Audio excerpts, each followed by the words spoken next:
Welcome to the Impact Multiplier CEO podcast. If you're a chief executive, or if you think like one, and you want to create exponentially greater impact, then this show is for you. My name is Richard Medcalf, founder of Xquadrant. I coach some of the most successful and impressive CEOs and executive teams on the planet and help them achieve extraordinary results. And no matter how successful you've been in the past, there's always a whole new level of impact available to you. So, if you're ready to play a bigger game than ever before, I invite you to join us and become an Impact Multiplier CEO. How do you maintain agility and growth in a business that's 6,000 people strong? Today I speak with Cahê. I'm not going to say his surname because I know I'm going to say it badly. He says it himself. Who is the Executive Vice President, basically the CEO of the whole Asia region of this very fast-growing technology consulting business, Amaris Consulting. And we get into really interesting conversation as he explains the smart corporation approach that's allowed the company to open up 80 offices in 60 countries in just a few years. For a consulting business, that's phenomenal. And I've been in consulting. I've seen businesses very successfully open just a handful of offices. They've been able to absolutely multiply, and it's great to understand how they did that. And he also talks very honestly about how his first year in the business, he started as an intern, and his first year was not great. He failed, pretty much in his own words. And yet the business gave him a second chance, and he went on to succeed extraordinarily. So enjoy this conversation as we dive into the hypergrowth that Amaris Consulting has experienced. Hi, Cahê, and welcome to the show. Hello, thanks for having me. Hey, and looking forward to talking to you today about your recent experience. I know that you joined Amaris Consulting as an intern, and now you're an executive vice president. You're basically running the entire Asian business with almost 1,000 employees. So, but before we get into that, do you want to just kind of give us a quick soundbite about your background and what is Amaris Consulting? What's the context here? Yes, sure. Well, let's say that basically that I'm a Brazilian who left my nest very early to see how was the world outside. Left my parent home when I was 14, then left my country when I was 17. I went to France to do my engineering degree. And actually, since as far as I remember, I was passionate about business. My first big deal was exchanging my PlayStation 1 for a horse. True story. Never have had such a profitability since then. And then I ended up doing my engineering degree in France. And well, my passion followed me. So it's not that I was completely uninterested to go to my class. I did go to my classes, but I find a way to join an association, which we call in France a junior enterprise. Right. Which is basically a consulting firm composed by students. And my goal was to develop business during this activity. So I met Olivier Bron, the founder of Amaris, back, it was in 2009. And I was trying to sell him some services from my junior enterprise. And Olivier very quickly made me understand that he was not interested by buying anything. Right. Still, he could be interested by working with me after I was graduated. Okay, so let's just take a pause there. So so story so far, right? You grew up in Brazil, you moved to France. We talked a little bit about that before we started recording, and I have that story as well as a slightly accidental and surprising, shall we say, for both of us ending up in France. But you ended up in France. And then you encountered, the founder of Amaris. Before we go into that story, do you want to just tell us, what does Amaris do now? What's, just give us a bit of an idea about the scope and what you're currently doing, and then we'll go back into time and we'll finish off that story. Okay. Well, Amaris Consulting is an independent technological consulting. We provide guidance and services for more than 1,000 clients in 60 countries.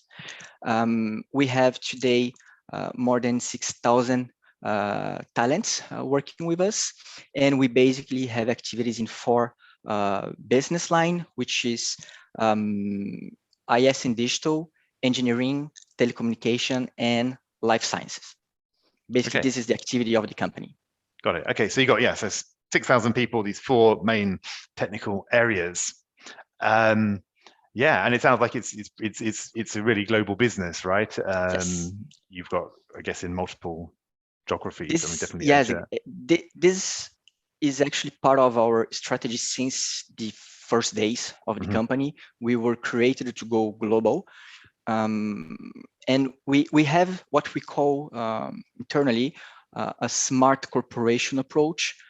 We try to align, let's say, the best world of startups and corporations. So with all the agility when we are creating new offices, going to new countries, the mindset, the quick decision process, and then align it with the capacity of a corporation that is based in indeed 60 countries around the world. So how do you do that? Let me interrupt. I'm fascinated, right? Smart corporation. So it sounds great, but how do you do that with 6,000 people in 60 countries? I mean, yeah. How would you maintain that agility? Trust. I think this is the key word here. First of all, we trust our people, and this is what actually allowed us to create in this space, because I didn't explain it exactly, but we went from 3,000 to 6,000 people in these 15 years within organic growth. So it's not related to external growth. The people that are working with us today was recruited in Amaris, and so it was an organic growth. We started our operations in 2007, and we in Switzerland, and we went very quickly to France, Spain, and England. And with our approach of having young talent, giving a lot of responsibilities and trust to those who showed a lot of potential, we were able to create around 80 offices around the world. So I can give you the example of Brazil, because it's an office that I was in charge since the beginning, which was kind of a dream for me to work back with Brazilians. I haven't ever worked with Brazilian, actually. When I left Brazil with 17 years old, then my first experience was in 2017, when we sent one of our talents to create the office in Brazil. So we hired this guy, Geoffrey Edel, and he was trained during 3 months in our office in Madrid on how to do business, the culture of the company, the different process, and so. And when we thought he was ready, we sent him to São Paulo, Brazil. He arrived there, and then he started what we have explained to him, is like get in touch with clients, potential clients, get in touch with candidates, understanding the market, and then at some point starting a first project, then a second, a third, and so. Today it's around 100 people working between São Paulo, Rio de Janeiro, Curitiba, my hometown, and also Belo Horizonte. So it's a nice success story that actually we made in 60 different countries. I could tell the same story in China, in Singapore, in Vietnam, in Canada. Each time we have sent someone with our culture, with our trust, and we empowered this person to take in charge of development of the company. How was it possible with that young talents is that they are supported by what we call our hubs. In the structural organization of the company, for example, in Brazil, we don't have a local HR, we don't have a local financial team. Right. This team, they are based in Colombia, where we have people for business partners, so finance, HR, recruitment, marketing, IT, that provide services to other countries in the region. Right. I mean, I was interested about this because I was thinking, there's at the extreme level, if you just send somebody out to a new place and say build a business, right? I was wondering, well, why would they, stay part of Amaris at that point if they're just going out there and building their own business, right? So I think it's starting to answer that there is, they've actually got really good at building a structure that allows this multiplication, right? I mean, what we're talking about here is multiplication, right? This podcast is about multiplying impact. And I think it sounds like you've built some good structures to allow this replication to happen, right? That it's not that once you've got your central regional hubs, for example, they can then support multiple entrepreneurs building. And we have several. We have one here in Vietnam, we have one in Colombia, we have one in Spain, in Tunisia, Mauritius, India, and others. And those hubs of activities, they provide services to the business. So we can focus when we are opening a new office in a new country, we are focused on understanding the market and developing business. So it's interesting. I mean, a lot of people would say, we trust our employees, or, we trust our key leaders, or whatever they would say. But not every company manages to open up 80 offices in, or 60, I think 80 offices, you said, right, in 60 countries, in a relatively, small number of years.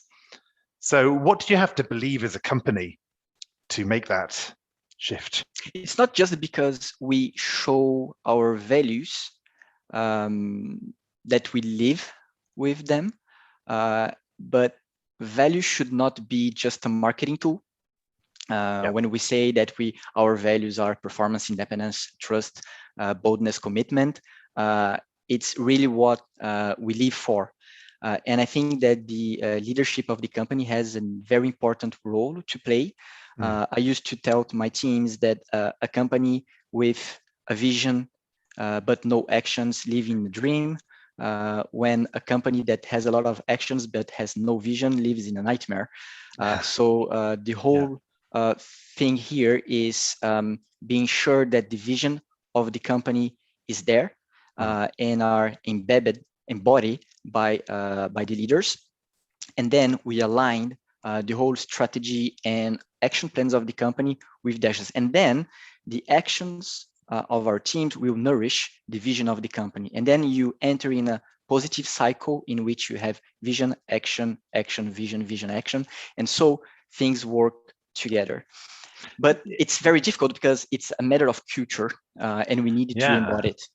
Yeah, I mean, that's why I was talking really about beliefs. Perhaps I didn't phrase the question really well, but it's like you have to believe some things about people and about business to go, we're going to send, we're going to open up all these offices, we're going to send just somebody there and kind of let them get on with it by the sound of it, right? Without overly constraining them but on the other hand, providing them with support, right? So there's definitely a mindset thing there, which as a business you had to have, right? Because many consulting businesses, I was in a consulting business, they grew and they're a different business, right? But, perhaps they opened, I don't know how many offices, 6 offices, right? In this time you've opened 60, so. Yeah, there is something very important in terms, there is a control somewhere for sure. We know where we are going. We know our financials. We know the cash we have. But at some point, there is a kind of let it go approach that is important. I mean, you cannot control everything, and you need to trust people because you have a choice. Either you trust people and you grow, or you don't trust and you stay where you are. And for some, I think this is maybe not a bad thing. So I think the point I was trying to make here, Cahê, was that in the space of what some consulting companies, you might open up 6 or 8 offices, you opened up 60 or 80 offices. And I think it's really about something that you have to believe as a business that's different, right? Because you have to believe that if you empower people and you give them some support and you build a structure to support them, then they're going to build something, it's going to work, it's not going to be chaotic, you're not going to create brand damage, you're not going to have too many different parts doing different things. that people are going to act trustworthy. There are all these things that you have to believe.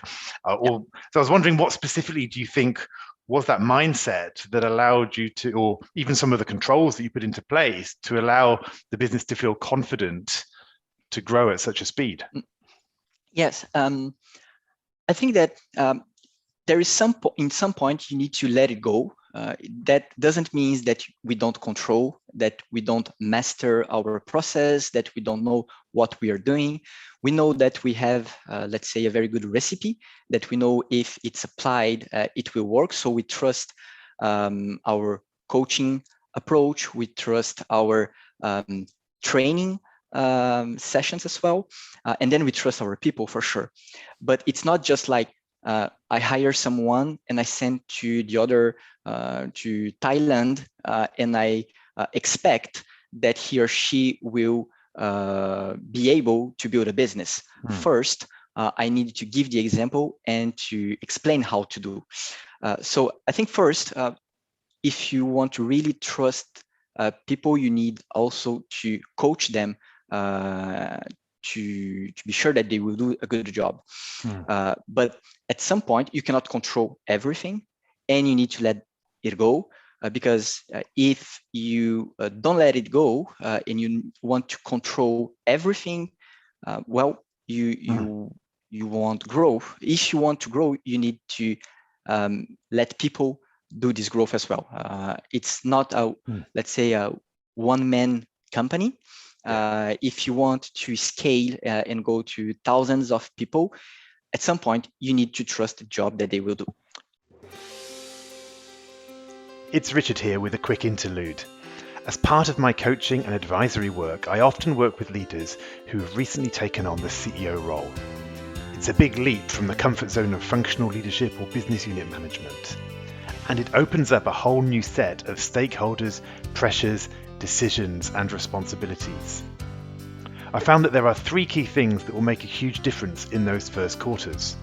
Number 1, balancing the operational and the strategic, what I call CEO focus. Number 2, establishing credibility, what I call CEO presence. And number 3, managing stakeholders, those CEO conversations. I've written a short email series that goes into more detail on the transition to CEO and how you can practically sharpen your CEO focus, solidify your CEO presence, and master your CEO conversations. It's insightful and it's entirely free of charge, and you can register for it by going to xquadrant.com/go/curve. Now, back to the conversation. Yeah, absolutely. In previous season of the podcast, Secrets to Scaling, I interviewed some of the fastest growing CEOs in Europe and the US. And that point about decentralization and letting go is really key. And I see that's a principle that's here as well. I mean, what I heard from you was there was training and mentoring, then there was this kind of providing people with resources, your finance, your HR, these kind of things. And then there's that process of just letting go and letting people then work within that. The framework is there. And then when people know the rules, we let them play. Got it. Basically, this is the way it works. And so let's just kind of jump back into your own story, right? So, because I know that, you know, you would, when we first started the story, you'd just been kind of in contact with this, with the founder. He wasn't interested in buying the university, you know, consulting services, but he was interested perhaps in you. And I know that you then joined as an intern. And so just very quickly, perhaps just kind of tell us like what happened, what the story was between joining as an intern and becoming, you know, the head of the whole of the Asian region in the business. Yeah. Well, it didn't start with a success story. This is important to say here. My first year doing my internship and my permanent contract, first year was far from a success story. And we were speaking about trust. The company trusts my potential, even though I was not in success. And that was the first point that is important. So after 1 year in Paris, not have done much results, I had the opportunity to start over again from Strasbourg. And then went to Strasbourg. And in 2 years, I created a business unit from scratch and from, let's say, myself to 50 people working and generating a 5 million euros revenue, yearly revenue. These good results allowed me to have another responsibility, which was taking in charge the office of Lyon.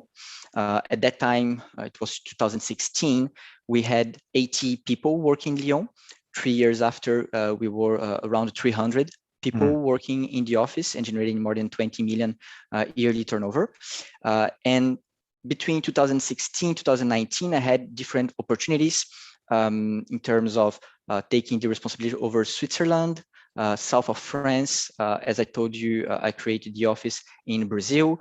And finally, I started working with Southeast Asia in 2019. It was not very optimized from a time zone point of view, because I used to have activities in Brazil, France, Switzerland, Vietnam, Singapore, Thailand, Malaysia, all around the Philippines. world. Yeah. And at some point we decided that the best option was to move to Asia and be focused only on the Asia scope. And then I started work with China and Japan as well. So since 1 year now, I'm the executive vice president for Asia. Great. So this season is called CEO Learning Curve, right? So I know you've kind of moved from this operations role, previously in the business, to this overall business responsibility for Asia. And so I guess my question is, you knew the company very well. You've obviously been in it for many years. You've seen it from many angles. But were there any surprises that you discovered as you made that leap into the running the whole business in Asia? What were some of the learning points from that last year? Yes. The surprise is first, I would say, the loneliness of the leader. I don't know if you ever heard about this, but probably in other podcasts. I was warned about this, but when you really experience that, there is this kind of feeling that, okay, I'm now living the loneliness of the leader, which can be surprising because in our role, we are never, now I can say, physically or virtually alone. We are every time speaking with someone, candidates, people, your teams, your clients, partners. You are never alone. Still, when there is this moment in which you are taking the decision, well, you were alone. And then there is this loneliness.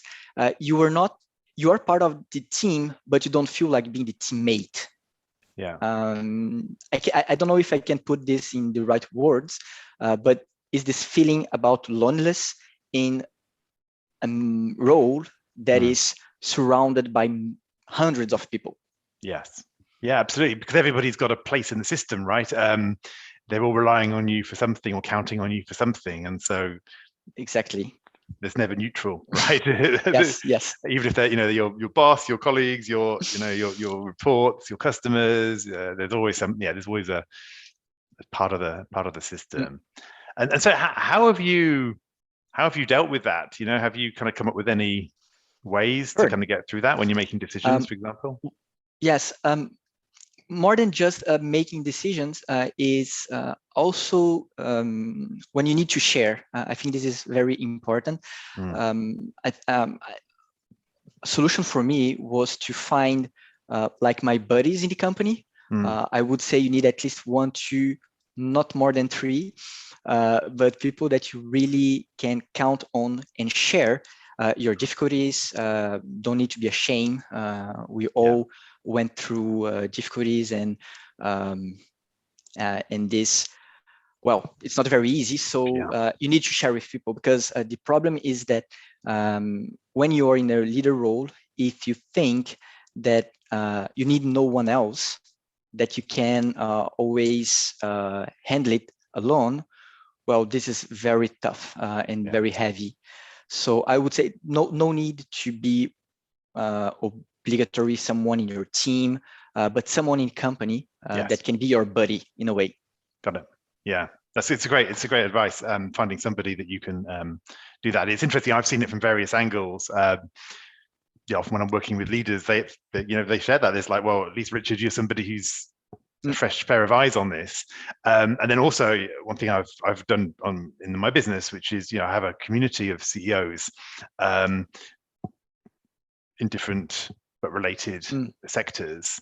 Yes, exactly. Who can kind of, again, have that same forum with each other, right? Where they can kind of open up and share challenges and opportunities and get different perspectives from somebody who's not close to the situation. And I think exactly all these different strategies are great ones, right? For kind of trying to surround yourself with different people and have different discussions and feel open to share. So I appreciate you saying that. It is a key one. Any other surprises or challenges that you found in this first year? First was the distance with my teams. Not just because of the COVID situation for sure, but also because when I started this role last year, I was based in Brazil, and I was working with Asia. So it was for Vietnam, 10 hours of difference in time zone, and China and Singapore 11 hours. So it was a very important challenge.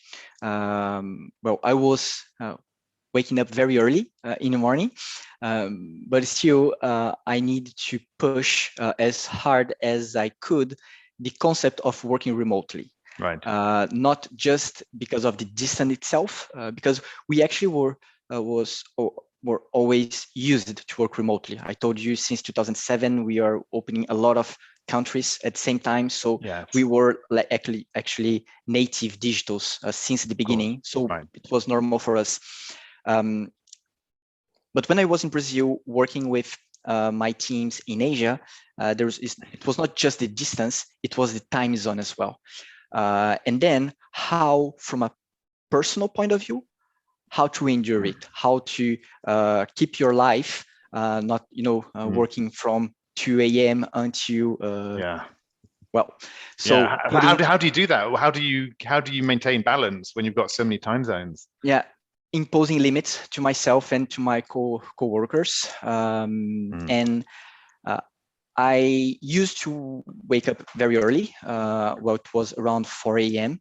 But even though I was starting working around 4:30, 5 a.m., around 2 p.m., 3 p.m., I was saying, okay, enough is enough. And then actually it was a nice period for me because I had my afternoons to enjoy my family that I was not in touch since years, since I was living in France.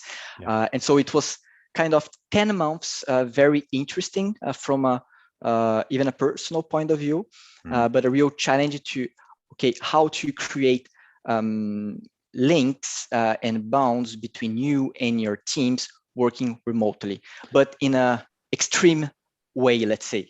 So now that I'm here in Vietnam, I still working remotely with people in other countries because I cannot go to China, for example. Borders are still closed. Still, we are promoting more and more what we call the smart working approach, in which we don't want just to oblige people to go back to the offices. The COVID showed us what was possible to do. Now it is up to us to decide what we want to do with hybrid work, remote work, presence work. And I think this period in Brazil helped me think a lot about this.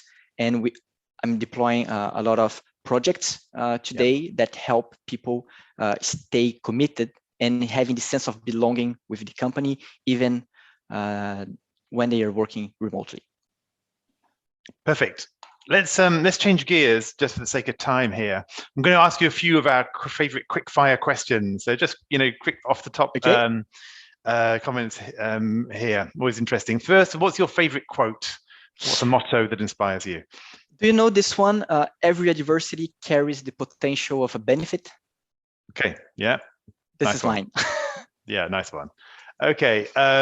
Next one is, what's your favorite app? Something, or perhaps something that's a bit nowadays I'm using a lot Duolingo. I need to learn how to speak Chinese, and it's amazing the way they do it. That's great, cool, especially in your situation. What about a book that's really influenced you as a leader? The first I have read, I read Lord of the Rings. Okay. It was actually my very first one. and I started getting better grades after I did this one. Okay, just got you into reading or whatever. Yeah, Yes. fantastic. What advice would you give your 20-year-old self? I'm very grateful about every mistake that I have done, every effort that I have made, a good and bad situation, because all of this makes who I am today. So I would just say, keep going. Things won't be easy, but life worth believe it. So keep going. Keep going. Was a good one. What about last one is just it's always interesting for me to ask, I guess, who's somebody that you know, who's an inspiring CEO who's really influenced you or inspires you? I ask it because many of our best guests on the show come from referrals, right? So I always love to know who inspires the CEOs. I won't answer exactly what you just asked, but there is someone that I think you could have a great time speaking with, which is Kevin Murko. I don't personally know him, but why I'm speaking about him, because he's amongst these people that are making what financial will be tomorrow. Right. So he's the CEO of CoinMetro, which is an exchange of cryptocurrency. And I think one of the, let's say, most serious one. So I would keep an eye on him because he will probably have important impact in our society. Yeah, nice one. Thank you for the recommendation.